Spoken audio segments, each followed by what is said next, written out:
My stepdaughter said I'm just her mom's husband, so I used her car fund to pay for my son's medical bills instead. Hello Reddit I plus here. I've been married to my wife, Claire, for 8 years. She came into the marriage with a daughter, Riley, who was 10 at the time. Her biological dad was barely in the picture.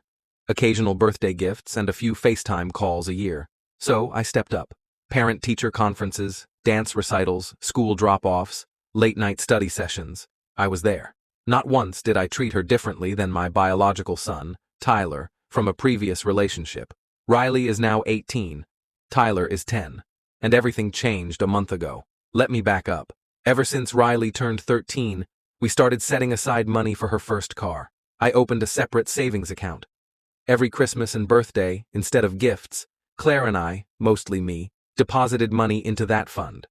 By the time Riley turned 18, the account had over $11,000. She knew it was coming. She talked nonstop about the used Jeep she wanted. But life doesn't follow your plans. 3 weeks ago, Tyler collapsed during soccer practice. It started with headaches, and we assumed maybe it was dehydration or the flu. It wasn't. It was a rare neurological condition requiring surgery, immediately. Insurance covered some of it, but there was still a $9,700 gap. Timing? Terrible. Devastating, really. Claire and I emptied our savings. I even sold some of my tools from my garage workshop. But it wasn't enough. So I used Riley's car fund. Not all of it. Just $9,700. Enough to cover the surgery. It was either that, or let my son suffer. The surgery saved Tyler's life. He's recovering, slowly but surely, but the fallout was brutal. Riley found out a few days later. I was in the kitchen when she stormed in, waving her phone. She'd seen the account balance. Her voice was sharp. "Where's the money? Where's my money?"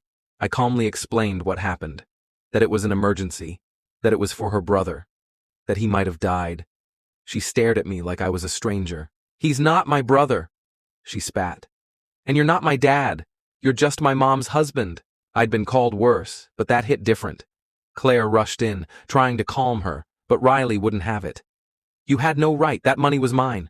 Claire defended me, said we were family, that emergencies happen. But Riley wouldn't budge. That night she packed a bag and went to stay with her friend. She hasn't come home since. A few days passed before I got the text. "You stole from me. I hope you're proud." And another, "You picked him over me. Don't expect a relationship anymore." I didn't respond. What could I say? I had no regrets. I'd do it again. But it didn't stop there. Her biological dad suddenly reappeared in the picture, furious. He called me, yelling about how I had no right to touch his daughter's money. I asked him calmly if he'd like to contribute to rebuilding the fund. He hung up. Claire's caught in the middle. She understands why I did it. Hell, she even thanked me for saving Tyler.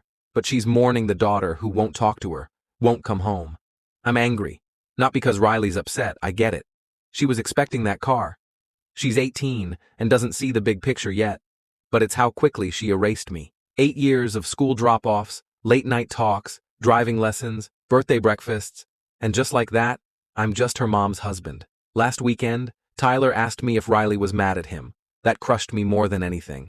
I told him no, that Riley just needed some time, that she still loved him. I lied. Truth is, I don't know if Riley sees us as family anymore, and I'm starting to wonder if she ever did. I've started a new fund. This one's for Tyler. Claire and I still plan to help Riley with a car eventually. But the trust? That's shattered. I can't justify building up a fund for someone who sees me as nothing more than a placeholder. I still check my phone, hoping for a text that says, "I'm sorry," but it hasn't come. Instead, I sit with the knowledge that I saved one child and lost another. Some people say, "You can't buy love." That's true. But you also can't save every relationship, no matter how much you give.